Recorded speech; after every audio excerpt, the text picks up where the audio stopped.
Congratulations! You are tuned into Dov Baron's Leadership and Loyalty Show, the #1 podcast for Fortune 500 executives and those who are dedicated to creating a quantum leap in leadership. Your host, Dov Baron, is the founder of FullMontyLeadership.com. He's an executive mentor to leaders like you, a contributing writer for Entrepreneur Magazine, CEO World, and he's been featured on CNN, Fox, CBS, and many other notable sites. Dov Baron is an international business speaker who was named by Inc. magazine as one of the top 100 leadership speakers to hire. Welcome, dear friends, fans, and fellow aficionados of leadership excellence. Thank you for joining us on this episode of Dov Baron's Leadership and Loyalty Tips for Executives, part of the Full Monty interview series, where today we'll look at why leadership, as we've known it in its dictatorial form, is a dying beast. And what great leaders of tomorrow are going to understand is that authentic leadership is a dance between body, mind, and heart. If you're a new listener, new viewer to the show, I want to thank you for joining us. Strap yourself in. We're about to go full Monty. If you're a regular, big thank you to you for being one of the over 1.5 million downloads, making us the #1 podcast for Fortune 500, and consistently keeping us at the top in family business, next-gen leadership, and a whole bunch of other fabulous categories. Thanks to you. Really appreciate that. Thank you for sharing the show with everybody you know. And remember, as always, we need your help in staying relevant. So please get yourself over to iTunes, rate, review, and subscribe to the show. All right, let's strip it down and dive right in. Watching and listening to this show, you're either a high-level executive, an entrepreneur, a leader in some capacity. And as leader in any of those forms, if you've even been a casual listener viewer to this show, you know that a lot of what we look at what we call at my company is concrete soft skills, because we understand that leadership is first and foremost an inside job. But let me ask you, what could you learn about leadership from someone whose background is that of a dancer or a choreographer? Well, I promise you, you're going to be very pleasantly surprised. My guest today is Darley. Now, Laurie is the founder and CEO of Conscious Leaders. Laurie brings 2 decades of experience as a transformational coach, a consultant of conscious business movement. This is a whole new thing that is really growing, and I'm delighted about it. Spoke a lot about it. Someone on this show speak a lot about it from stage. Conscious leadership, conscious business, it's on a big rise. She's also the best-selling author of Dancing Naked, Claiming Your Power as a Conscious Leader, and is a regular contributor to Forbes.com. Laurie is seasoned in the needs of a full range of decision makers and works extensively with C-suite executives from many, many industries. She coaches organizations and multinational corporations, such as the Ferro Chemical and a Fortune 500 Class 1 rail transportation company. You probably can make up a name there. She works with entrepreneurial ventures. She does all kinds of that great things. She's also a certified somatic coach. If you don't know what somatic is, it means the body. She is also certified in Ken Blanchard's situational leadership, also as a Gallup Strength Finder, Myers-Briggs Type Indicator, and EQI2, Emotional Intelligence Assessment 360 Feedback Model. Laurie is presenting in about 5 minutes at the Conscious Capitalism Conference in April in 2017 in Philadelphia, on the polarity between vulnerability and the power in leadership, which you've heard me talk a lot about. So we're going to get this really from the horse's mouth. It's really important. She is an ambassador and member of Social Ventures Network and has served on a panel at local Conscious Capitalism chapter in Dallas. So ladies and gentlemen, please put your hands together and welcome Darley. Woo! And the crowd goes wild. Welcome, Laurie. Good to have you here. Oh, it's so great to be here, Dov. Wow, what a burst of morning caffeine. There you go. Got a great introduction. Thank you so much. It's great. It's good to have you here. Now, our listeners, our viewers don't know that you and I, we had a big old chat a while ago and really hit it off and connected because we're so much on the same page about leadership. Same dance floor. Exactly, same dance floor. Well put, yeah. We might even be sharing the same ballet shoes. That might not be so good, in my case at least. About conscious leadership, about conscious business. And I want to start right there. Why do you believe that now is the most important time in our culture to discuss something like conscious leadership? Because from my point of view, I agree with you fully, but we're seeing a couple of things that might not look that conscious. Just maybe Do you it's think? me making shit up, but why do you think it's so important right now at this time? Well, I think it's a beautiful time for us to really wake up, for us to understand sort of what the nature of being a human being really is. And I think that there are more and more people in the world today who are being called to really be very clear that the way that the mind works doesn't necessarily always set us up for being the best and the brightest and the most, I'll say, ethical people. There are ways in which we can really kind of rip ourselves off. We rip ourselves off in terms of our integrity. We rip ourselves off in terms of fooling ourselves and allowing our biases and our preferences and our, nasty little and maybe just unpleasant habits get in the way of who we really truly can be, our most authentic selves. Right. And it takes some practice, right, for us to really strip away our conditioning, to really understand that when I am connected to the things that matter the most to me, and when I am connected to my aliveness as a human being, then I'm probably a lot more situated. I'm best situated to make the kinds of choices that are not just going to benefit me, but of course I never want to leave myself out of that equation, but also really deeply connected to how my thoughts, my actions, and my emotions impact the people that I work with, the people that I live with, the people that I love, and even the people that I don't agree with. But you and I have done this work for a long time. Yes, we have. I've been doing this for 30 odd years. You've been doing it for 20. not that long, but a long time. Yeah. In my world, there's always been a need for conscious leadership. Yeah. But the question was, why do you think it's so important now? Because, we are looking at a very different world than the world that I grew up in this business in, which was in the late 80s, early 90s, Right. So we're really deeply divided. We're more divided in terms of our worldviews than we ever thought we were. Perhaps this division has always occurred, but for whatever, conditions, whether it's talk radio or fake news, there's a twisted relationship to reality and to facts, right? And when that is happening, it has a tendency to really impact our psyche. Right, we start to question ourselves. Yeah. Right, we tend to question what's happening here. I don't understand this, and there's an emotional reaction to that, and people get into this fight or flight mode. And so that division requires that separation from our own selves. If you really look at what's happening out here, is a beautiful reflection, I think, and a painful one as well, to what may be happening within us. Yeah. So the practices that bring us into wholeness, that bring us into that alignment, are more important than ever. So what is consciousness anyway? Well, let's just stop there for a minute, because I think that before we go any deeper, there's a really important piece here, and that is that our viewer, our listener, listening to this, might be going, oh no, this woo-woo crap again? Come on. I've got to take care of my bottom line. I've got to answer to the board. I've got to answer to the executive team. Whatever it is. And, you want to talk about this consciousness stuff. I mean, come on.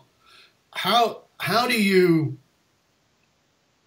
would you say directly to that sort of, it's almost a visceral response of back off. It's, I don't want to talk about anything woo-woo. How do you get them to go, hold on a sec, you need to pay attention. Yeah, I totally get it. And when we're talking about the bottom line, when you're talking about team effectiveness, when you're talking about getting the results, right? How do we get the results that we need? Well, you got to take frickin' action, right? And what's the source of our action is absolutely correlated to our own internal thought processes. Team effectiveness. What is the likelihood, if you are running a large corporation, that you're going to be able to get the job done in a sustainable manner if you don't have trust on your teams? Right? It all boils down to if I'm working under a leader who is changing his or her story every day, right? Then how can I measure my own success? What are the conditions that I can look towards to be successful? Are they even present? Right? So the argument to that on the other side is the leader saying, but I am consistent. My story is consistent. Well, and we might be thinking, yeah, you're a consistent asshole who doesn't listen, but right. Nonetheless, they feel like they're consistent. I may be a legend in my own mind. Or your own underwear. But, right? Sorry. Or in your own underwear. Well, I'll let you speak for that. Not me. But some of these people think that, right? They're a legend in their own underpants. Yeah, exactly. Oh my goodness, I lost my train of thought. So they're saying that they're consistent. Yeah, they may think that they're consistent, but awareness is just because you have a self-perception where I'm the greatest thing since peanut butter, right? Have you done the work to understand what your team's perception is of you? Have you done any kind of interview process or 360 to really, are you open to the possibility that you may have more chinks in your armor than you actually recognize that you have? And I think that a lot of leaders have a very high self-perception. They think they're emotionally intelligent. They think that they're the smartest guy in the room, and they've built a moat around them such that no one has really the freedom to say, hey, man, you might want to, take another look. Right, you might want to ask a few people about how they're perceiving you, because somewhere between self-perception and team perception, there's some other kind of reality that's occurring in the space between. In my experience, that's part of the challenge with 360s, is that very often you don't get the truth. You know what I mean? People are going to smooth out the edges and all the rest of it. Not too many people are going to step forward and say, listen, you're kind of an ass, and you don't listen to anybody, and you think that your way's the only way, right. while spouting, my door is always open and I want to listen to you, right. They're not really listening. So that's the other piece around this is, the work that you and I do with high-level people, we work with them, and I think that part of that is the fact that we're on the outside. I think part of that is that, we have, our career does not depend on whether you fire me or keep me. Whereas the person who's been in that firm for 3, 4, 5, 10, 20 years is like going, oh my God, the mortgage depends on this. And if I tell the truth, I'm only 2 or 3 payments from being on the street. I think right. that's, how do we get them to, because it's like, as leaders are watching this, I want you as a leader to think about that. Do you get the truth? And moreover, do you have the courage to actually ask for and then receive the truth? Because that's another piece. Asking is one thing, but actually receiving and shutting up and biting your tongue, because you will want to snap at somebody, but biting your tongue. And it doesn't mean the other people's perception is true, but as we've all heard, if somebody says it, who gives a shit? But if several people say the same thing, you better pay attention even if you don't like it. Right, so that's the thing I want them to get as they're watching this, as listening to this, because this is the work that you do. Is that you bring that, in many ways I think that we are truth tellers, and that's not always received well. It's not always embraced. It's much easier for a leader watching this to go, yeah, well, you know what? I won't be hiring Laurie and I won't be hiring Dov because truth is, we're okay. And that's the answer, isn't it? I mean, we're okay. Everything's fine. So why would I do this? Why should they become conscious? That's the argument. Because I want to pretend I'm on the other side of this. Why, as that leader, I'm saying, why should I become conscious, go through some conscious process, or get whatever it is that you guys do, why would I do that? We get great results. We're in profit. We keep growing. My team seems good. You know, I haven't lost anybody in 3 weeks.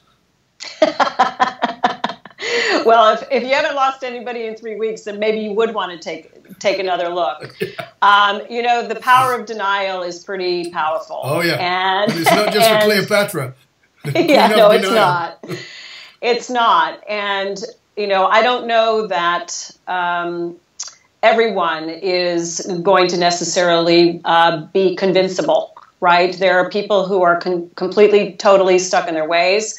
They may not ever see the cost to the people inside their organization. They may be so oblivious and so disconnected from their people that they may not be willing to take a look.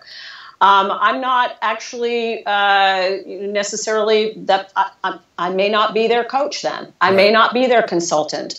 Because oftentimes there's a crucible moment, right, that cracks people open to the point where, and it's either self-inflicted in terms of a health event or a relationship event of some kind, a partnership event, where people are going, holy, what happened? Mm-hmm. What happened? And what did I miss? How did I not see this coming, right? And at that point, they reach out, right? But I think the value of working with people like you and me is that we're sort of like a safe crucible event, right? We are a safeguard against, you know, bad things happen. People become victimized by events, by all kinds of horrible things. I'm not speaking to that. But if one is really committed to creating their life, rather than being a victim of their life or their circumstances. And high achievers typically don't self-identify as victims, but they often occur to others as persecutors, right? The boss did it to me. The management doesn't see my world. But for people who are willing and who see the benefit in terms of the relationships that they build, and the emotional, you know, when I use the term emotional intelligence, I'm not just talking about understanding your feelings. From a somatic point of view, I'm talking about understanding the fact that we make shit up in our heads, right? Absolutely. We have stories in our heads, and those stories translate to sensations in our body, and then we have a feeling about it.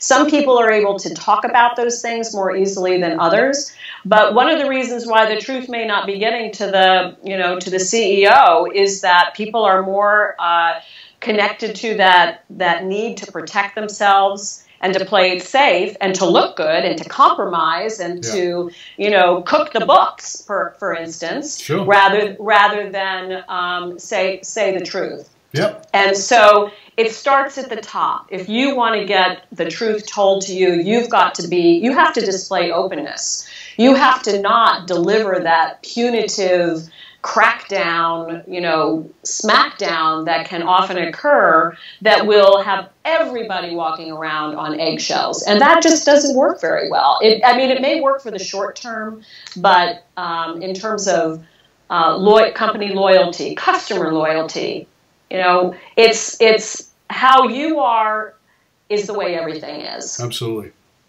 You know, in our previous conversation, one of the things we talked a lot about was the name of my company, you know, name of the work that we do is called Full Monty Leadership, and we talked about I love that, right, which is about not literally getting naked, but stripping this stuff away, stripping away the titles, stripping all those things away to become more vulnerable, to become more open, to reveal oneself, because, you know, as I wrote about in my last book, that's what creates true loyalty and really bonds people to you. Your book is Dancing Naked, so that's what we talked about. There was a great affinity between that. Tell us what that means to you and why leaders today should be striving to dance naked, and after they've finished doing the full Monty, they have to dance naked. These are visions I do not need in my head of a 50, 60-year-old male. No, please put your clothes back on. This is figurative, not literal. I could say the same thing. So, with my background in dance, naturally, that was really the place where I first experienced leadership, both as just in terms of leading a company filled with, I'll say, drama kings and queens, artists famous for being very ego-centered and out loud, right? We are expressives. And so dancing naked for me is obviously a metaphor. I never danced naked. I do have stories, though. I'm sure. We were all 20-something at one point in our life. But the point for me was growing up. I always sort of thought that I had to be a certain way. I had to sound a certain way. I had to act a certain way.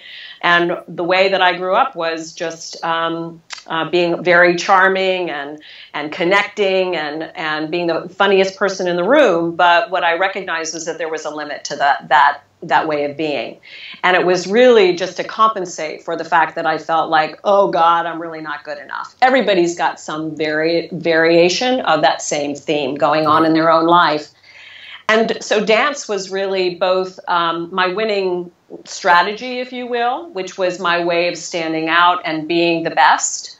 But it also hampered me because there was a lot more to who I was and what it is that I wanted to accomplish in life.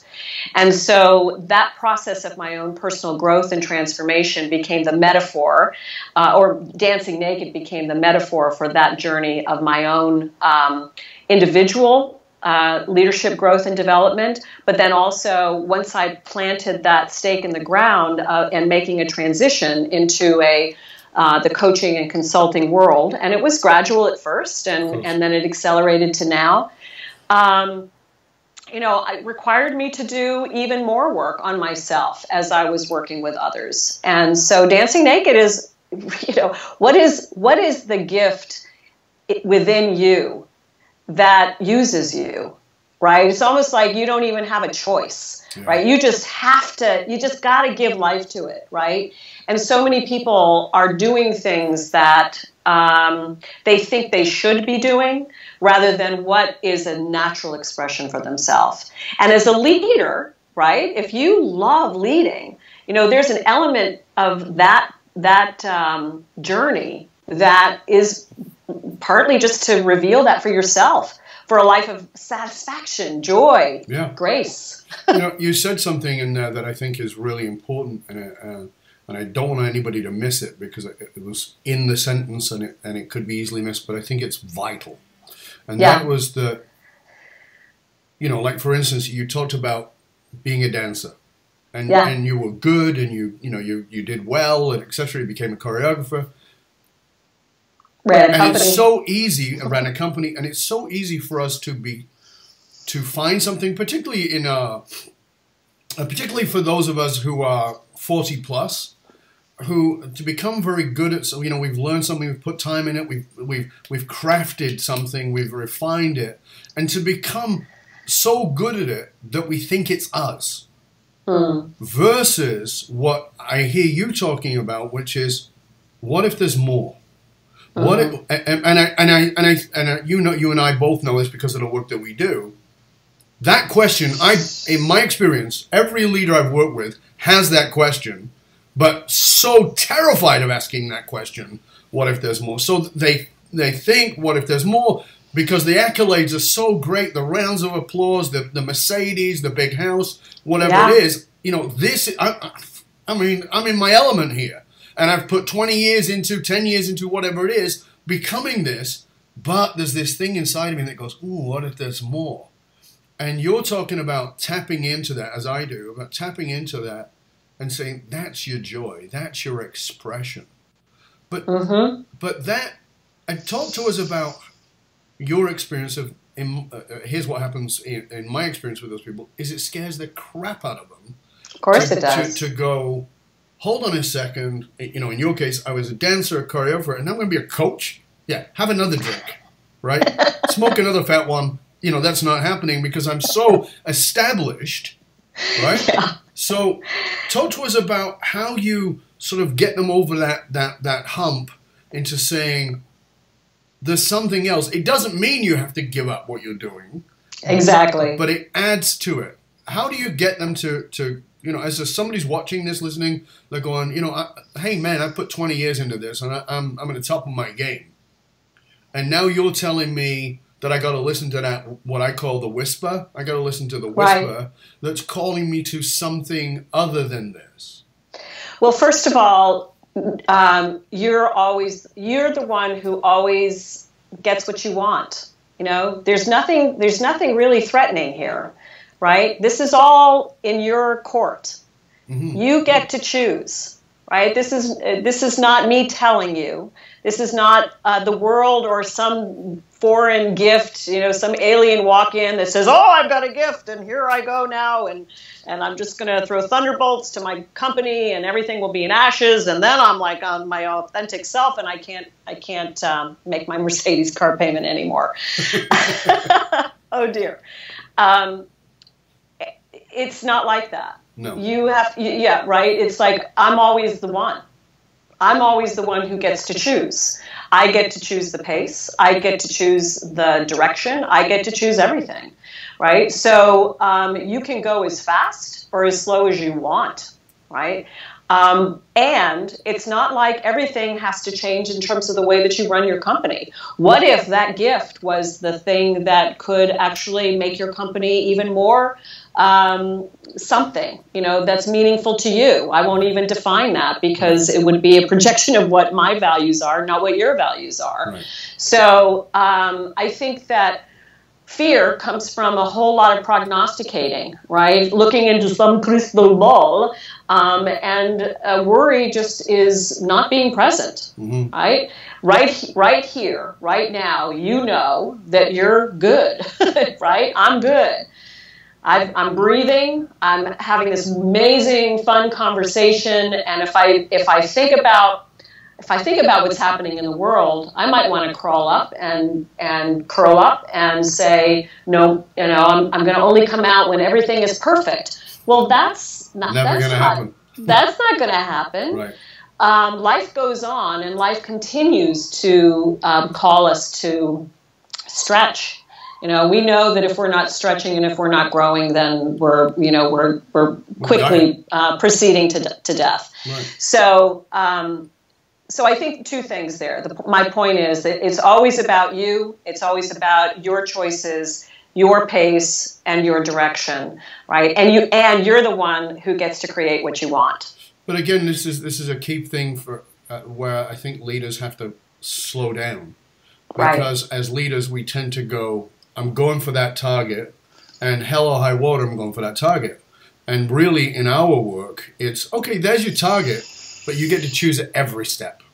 Right. At every and let's look at step. the whole landscape, right? I mean, in business, a landscape analysis when you've seen one, right? You wouldn't sacrifice one aspect of your business for that goal unless it was part of a great strategic plan, something that was well thought out. You do the same. You look at your family, you look at your finances, you look at all of you, your body, your health, the quality of your relationships.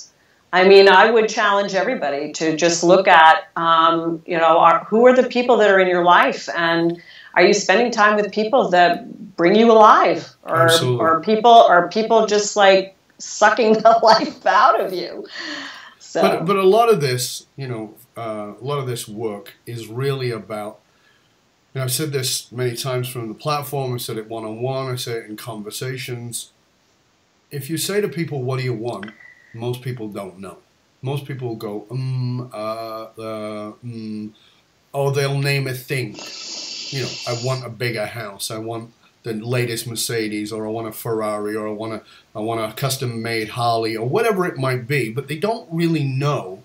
And for me, it always comes down to your life is a result of the clarity you have around something. I know that, for me, I was having this discussion with my wife this morning, that when am I happiest? When do I feel the most free? And it's when I've got something I'm really clear that I'm working towards. Mm-hmm. And as soon as that becomes even slightly vague, I feel like I get out of the flow a bit, and I start to lose that. And I need to go, okay, what's the target? Where am I aimed? What is the specific big target I'm aimed at.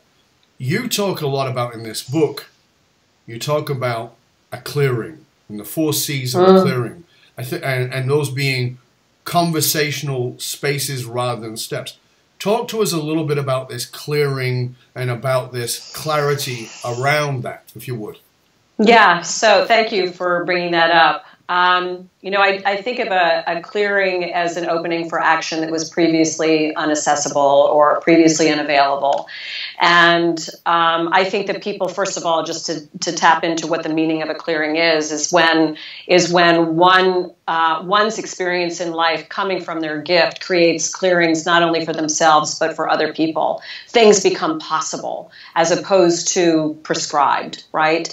So clarity, which is the first piece, which is a clearing for self-awareness, right? It begins there. And there's lots of ways for us to become self-aware. What's the value of self-awareness? Well, because we're always leaving a footprint. We leave a wake behind us as we move through life. And so are you aware of what the quality of that wake is? Is it choppy waters? Are there dead bodies in the, floating to the surface of the ocean?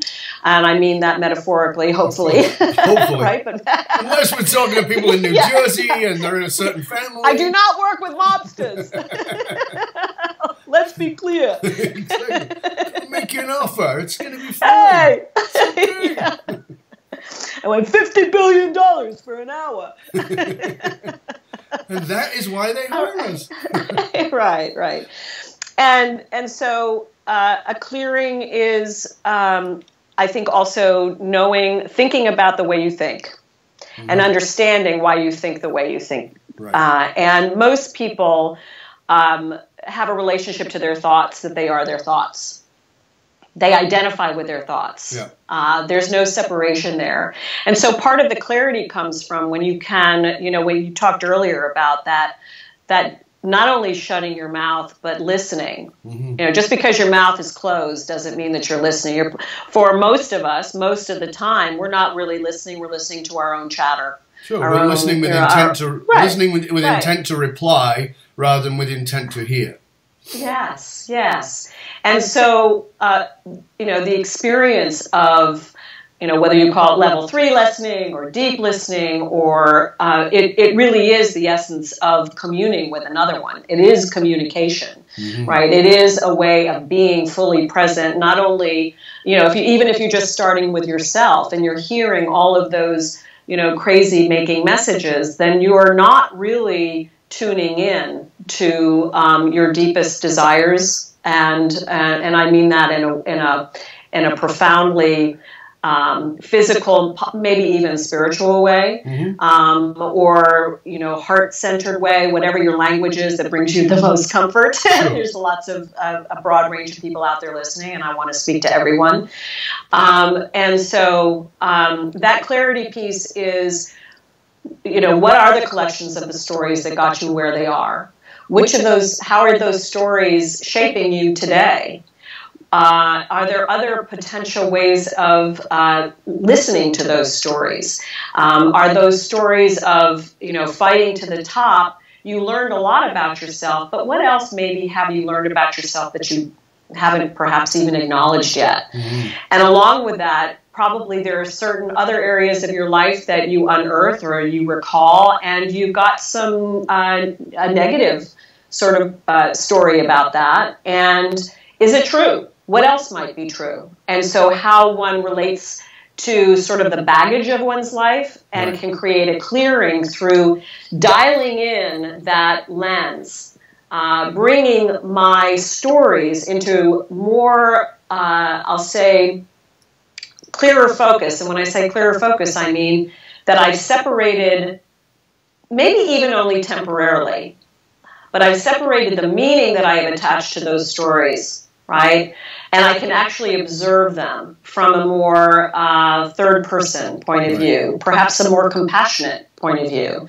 And in that clarity comes freedom, right? When you can not only give yourself a break, right? And I don't mean denial, right? I mean actually getting the lessons that those previous events in your life, both positive and negative, You know, what is your relationship to them, and how are they impacting your current course of action? So there's a lot of things in that clarity piece. It's also about awareness around how you relate to your emotional body, right? And that can often get in the way from us accessing our deeper truth because we don't want to feel certain things. One of my teachers who, Richard Strozzi Heckler, he talked about, you know, one cannot experience the fullest expression of our humanity without experiencing the full range of emotions, right? Those emotions are all there for a purpose. Absolutely. And if we listen to them and we understand sort of what their purpose is, it's another kind of clearing of what else might be possible if rather than avoiding those sensations or those stories, I can lean into them with a little bit more courage. But, you know, certainly you're preaching to the choir here. That's not a problem. But at the same time, you know, you and I both know that a lot of leaders are like, I don't want to deal with emotions. People who are emotional are, they're unpredictable. I can't work with them. I'm certainly not going to be looking at my own. And their preconcept is that if I've got to look at my emotions, then I've got to look at the shit that went on in my childhood. I'm not going there. You know, my dad beat the snot out of me. My mother did this. My uncle did that. My grandfather did, you know, whatever it is. And, you know, when they say things like, well, that's in the past and look, I'm successful now. You know, and I always say, well, I got news for you. Your past is leaking all over your present, but that's a whole other subject. Right. There's this presumption that if I go there, if I look at the stories, if I look at even the meaning of the stories, if I look at the emotion, then I am going to become this wreck who will not be able to function, who will not be able to lead, and who will certainly not be able to make the payment on my Mercedes. How do you address them? I would address them by first trusting that actually may not be true. That it's an assumption, and it's probably the biggest barrier to the journey, which is that for anyone who is grieved, right, you recognize that you're afraid to give into that grief because you feel like it's going to just completely swallow you up. Absolutely. My relationship in the work that I do as it relates to emotions is not from a psychological standpoint. It's not about healing. And it's not about fixing.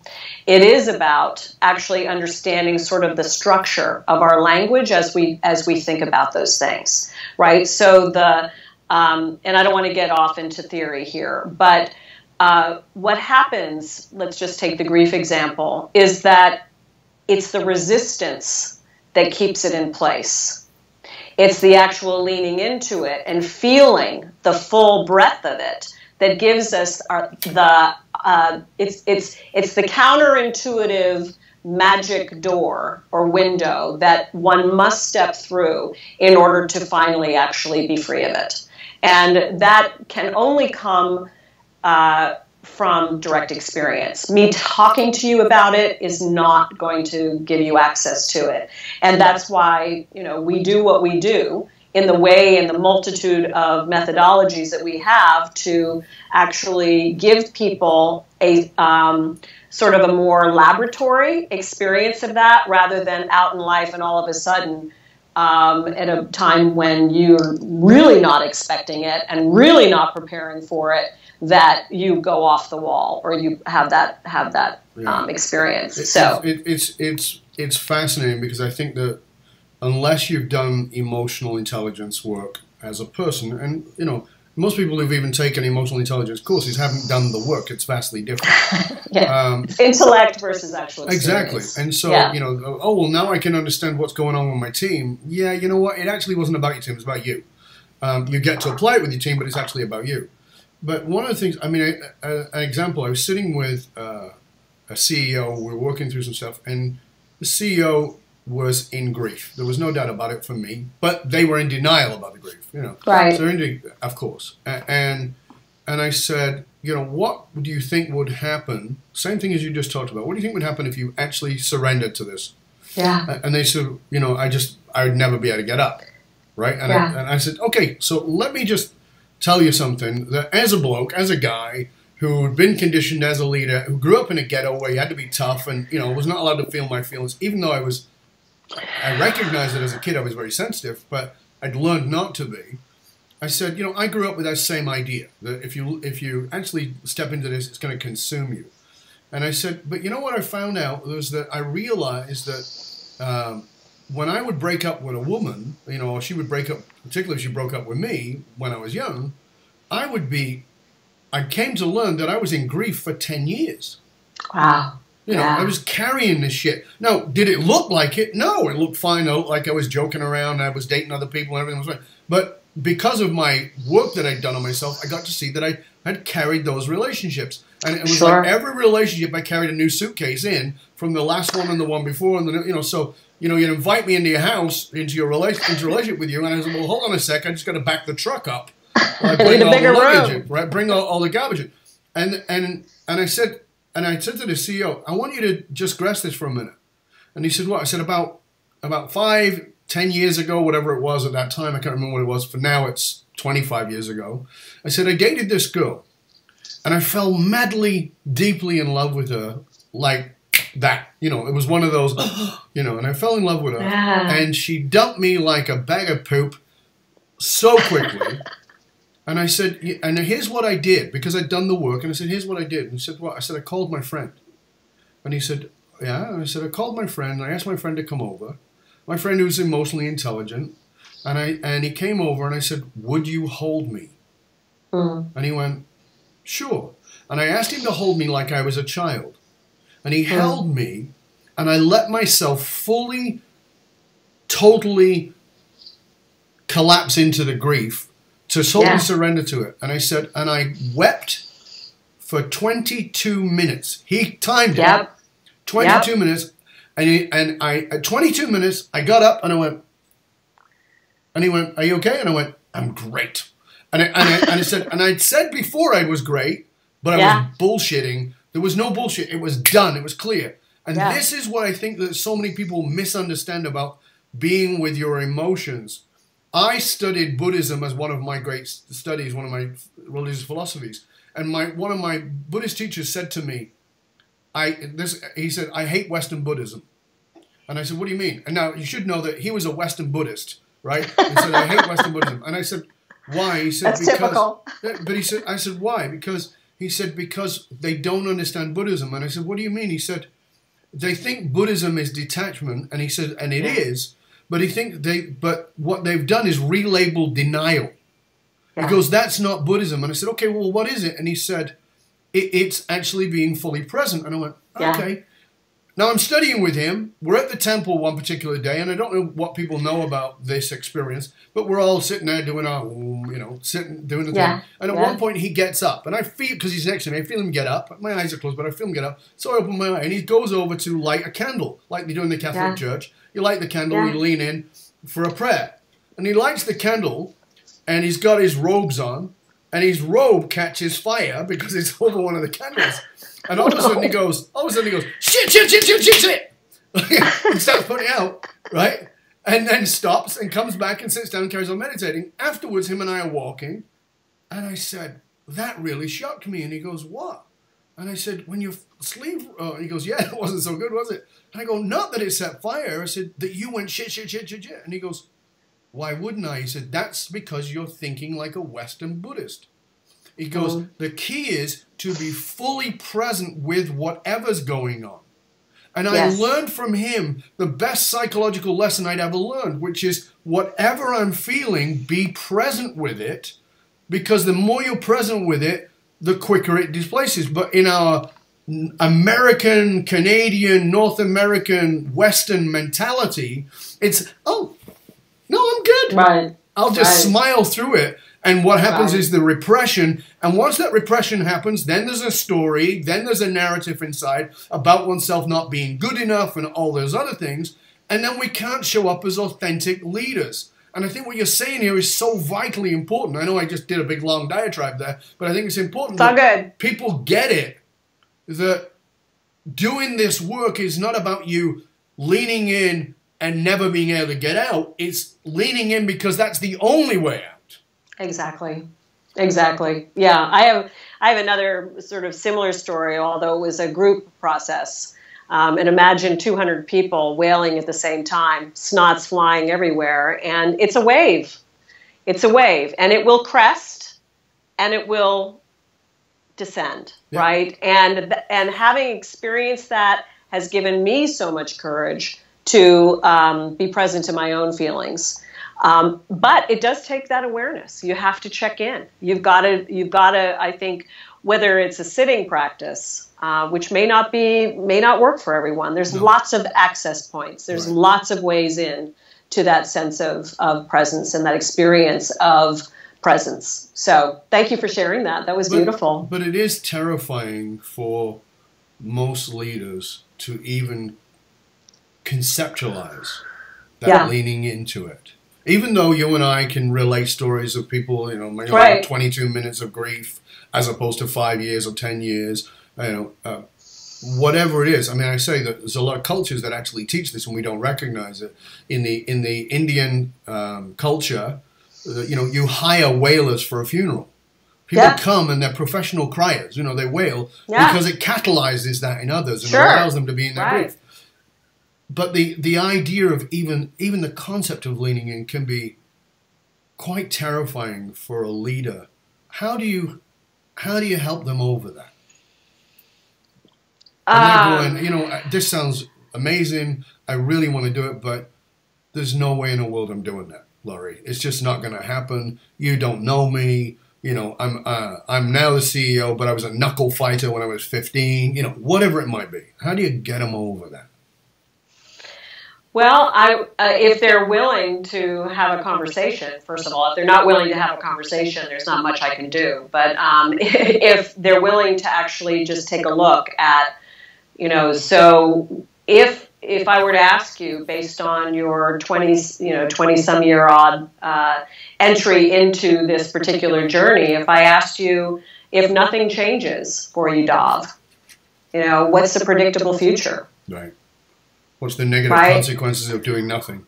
Right. What's your predictable future to your own self, your own self-expression, your own experience of joy and freedom and satisfaction in your life? Are you going to continue to run to try to catch up to what is it? And my process is it's not for me to say. Right, because people are not going to be able to own it unless they can say it for themselves. Yeah. So, the first step, I think, is just to engage in an inquiry, right? To ask a lot of really pointed questions around, what if you don't engage in this process, if you don't lean in, what's the potential? What do you get from that? Well, I get to be right about who I am. I get to keep on this treadmill of proving to the world that I'm worthy.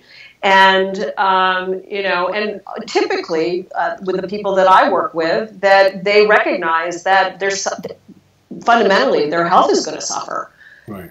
Because there's a cost to unhealthy lifestyle, unhealthy thinking, and it lodges in the body. We know this; it's been proven, right? But I think the first step is being willing to just engage and to, if there are those moments in session, right, where people say, well, if that actually is my predictable future, then I've got to do something, right. And that's ultimately where it gets to. Mm-hmm. And it's not always necessarily just inquiry. There's other processes that we can do together, but I also don't want to scare your listeners away. No. But there's other access points, and the body's one way, meditation is obviously another way, and then there's all kinds of other ways to connect to that still small voice that is within you, that can be a very powerful guide. Yeah, I mean, our listeners know, I think you know, that, in 1990 I had a fall, fell off a mountain, got smashed to pieces while free climbing. that was a catastrophic event. Now this is 1990, and you should know that I'd already been deep into my work, personal work, as well as doing what I've been doing. I'd already been doing it for 6 years. Sure, wow. But the thing about it is, what I say to people, and I always want to remind them that my fall was literal, but people have fall, particularly leaders. I think we fall more than anybody. Because we are willing to risk. That's how we become leaders. But we fall, and sometimes that fall is a divorce. Sometimes it's a horrible diagnosis. Sometimes it's the loss of a loved one. Sometimes it's a bankruptcy. Sometimes it's an identity piece. There's all those falls. And the question, I will say to leaders, there's no doubt you're going to get up. You're a leader. You and I both know that you're going to get knocked down, you're going to get up. The question is not whether you get up. The question is how fast you get up. The question is, who will get up? Because here's the thing that I learned. Once Humpty Dumpty's broken, Humpty Dumpty is never put back together again. So, as Khalil Gibran said, your pain is the cracking of the shell of your understanding. Once that shell is cracked open, don't try and glue it back together. Now, I'm talking from experience. I tried to do that. I spent 18 months going, I'm coming back, but you can't come back. You can't come, which is forward, back, which is back. You have to reinvent. You have to open up. Let's just hone in for a minute on this piece around, because you and I are very much on this page around vulnerability and the power of vulnerability. I talked about it in my book. I talked about the Hawk effect. I know you talk a lot about vulnerability. You're going to be speaking at it in Philadelphia. Talk to us about the power of vulnerability from your point of view and why it is a complete connection to real power in leading others. Yeah.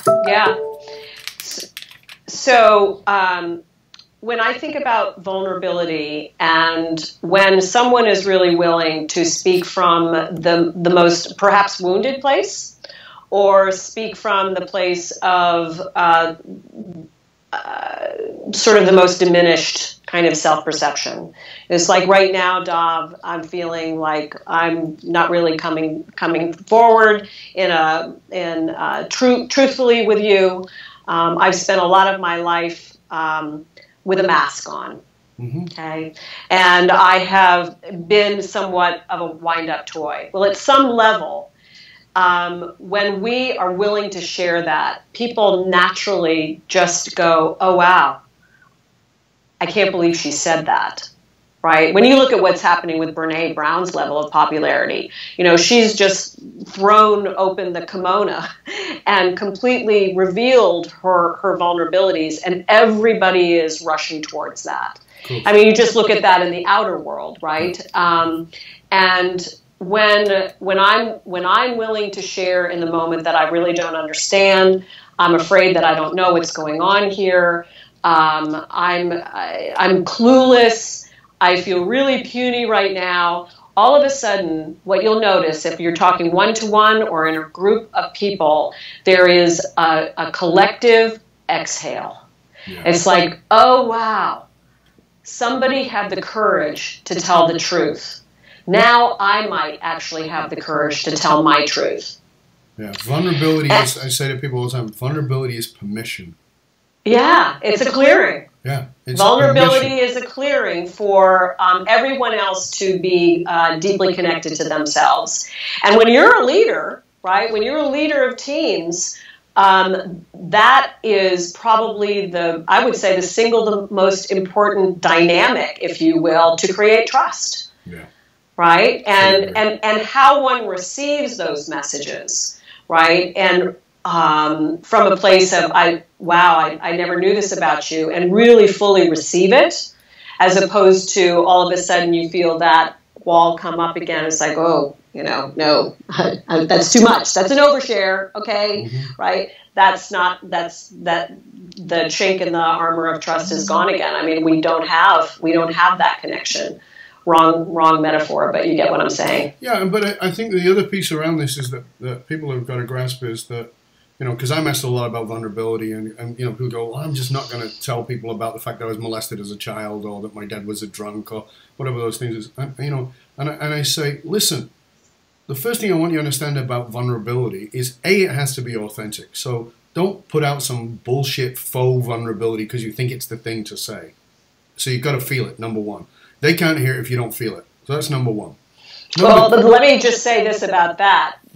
They may not have the capacity to feel, right? So, I mean, in terms of, you can't be vulnerable if you're a talking head. Exactly. Right? So, I mean, there's a lot in that very first piece assumes a lot of work to be done in just experiencing the body. Yeah, but right? that's what I want to go to, which is the next place, which is saying this, is that please also understand that vulnerability is subjective.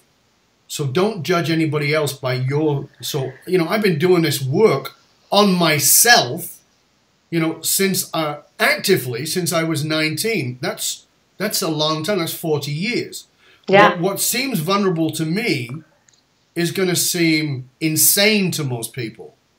So, but if I judge you by my level, that's silly. It may be incredibly vulnerable for you to say something as simple as, I had a fight with my wife this morning. Yeah. I had a fight with my husband this morning. And I've got to measure you on your standards. So that's the first thing, is understanding that vulnerability is subjective.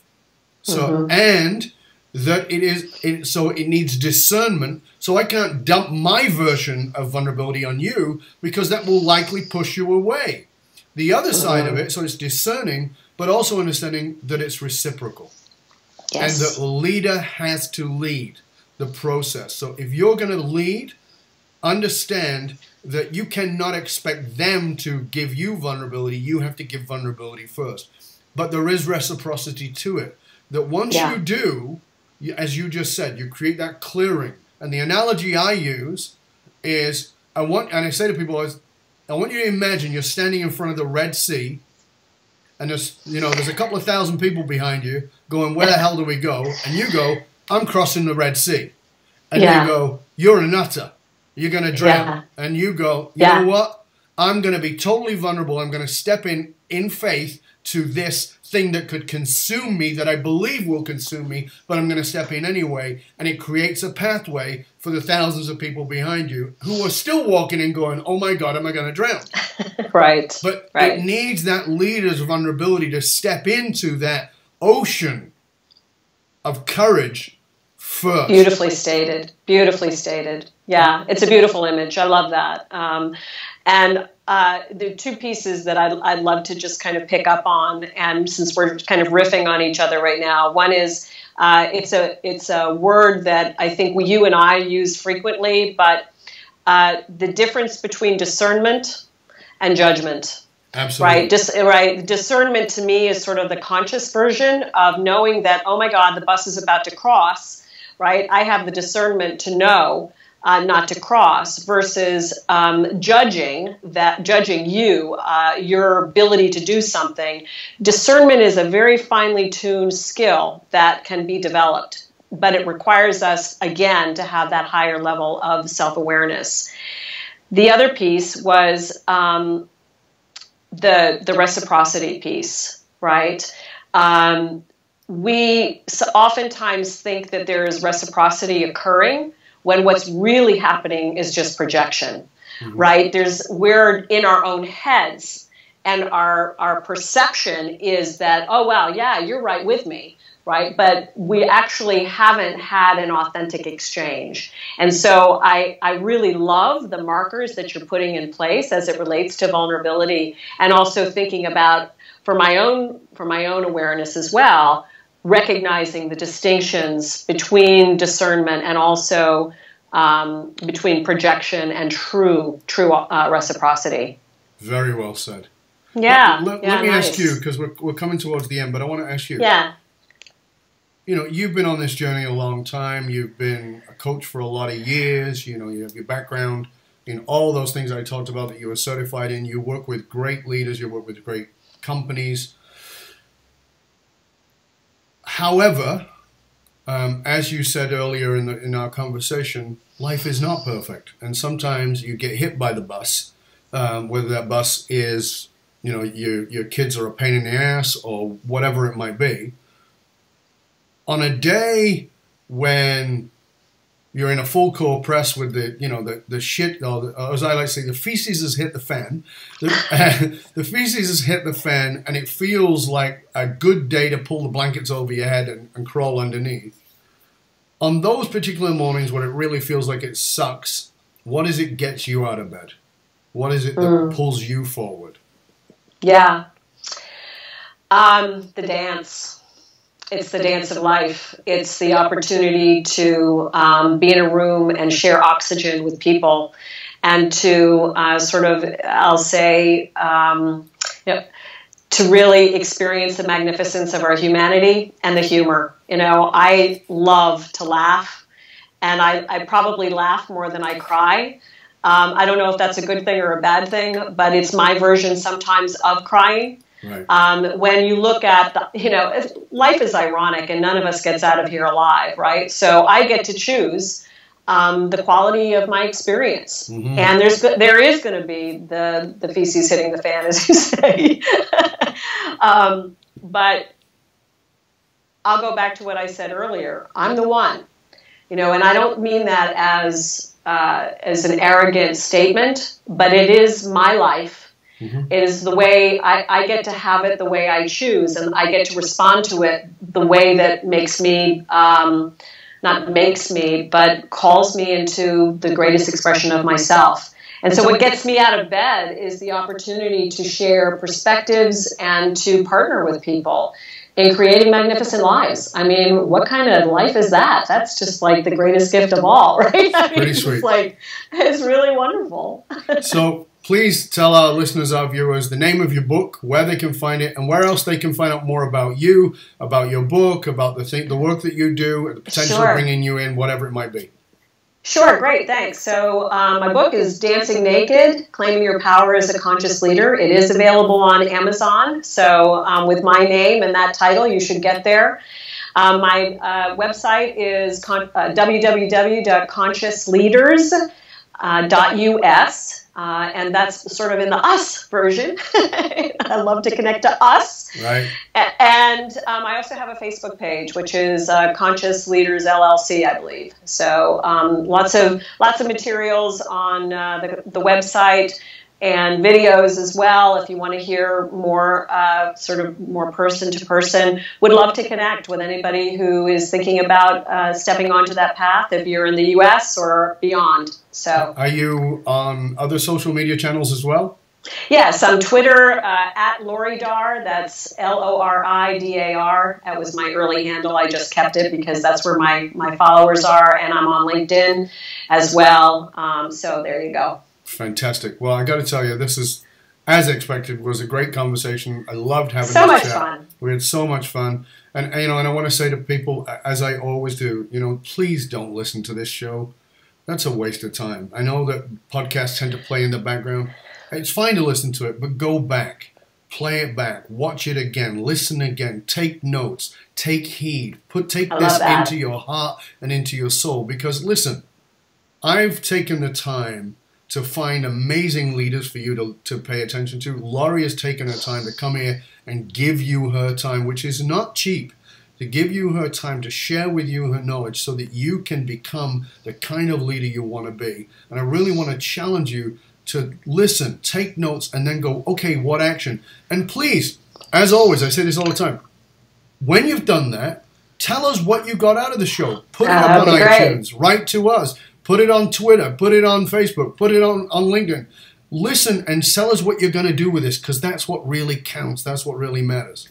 I hope you'll stay with us till the end, Laurie. It's been great having you here. It's a total honor and a pleasure. Thank you, love. I sincerely appreciate it. Thank you so much, Dov. This was just utter joy. Thank you. So fun. And I want to thank you, dear listener, dear viewer, for joining us. And remember, the research consistently shows that the companies that get to the top and stay there are the ones that are purpose-driven. And if you're truly serious about having the laser beam clarity for your company's purpose, building a culture of high-performing, highly engaged leaders that are fiercely loyal, then reach out to me, Dov Baron, at fullmontyleadership.com, where we provide the essential leadership skills for today's good leaders to become committed to becoming great leaders of tomorrow, growing their people and growing the bottom line.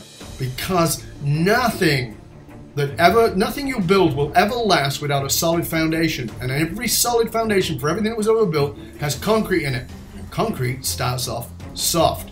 FullMontyLeadership.com, providing the concrete soft skills to get your organization to the top and keep you there in the future. Remember, as always, you can get yourself over to matrix.fullmontyleadership.com to get your Authentic Leadership Matrix self-assessment tool. It's valued at $197. Because you're a listener, viewer of the show, you get it free. Matrix.fullmontyleadership.com. This is Dov Baron, FullMontyLeadership.com, saying to you, stay curious, my friends. Stay curious about how you can lean in a little deeper to who you truly are at your most authentic level so that you can be a better leader, leading others. It makes all the difference in the world. It's up to you. As Laurie said, it's your choice every step of the way. Till next time, this is Dov Baron, and I am out.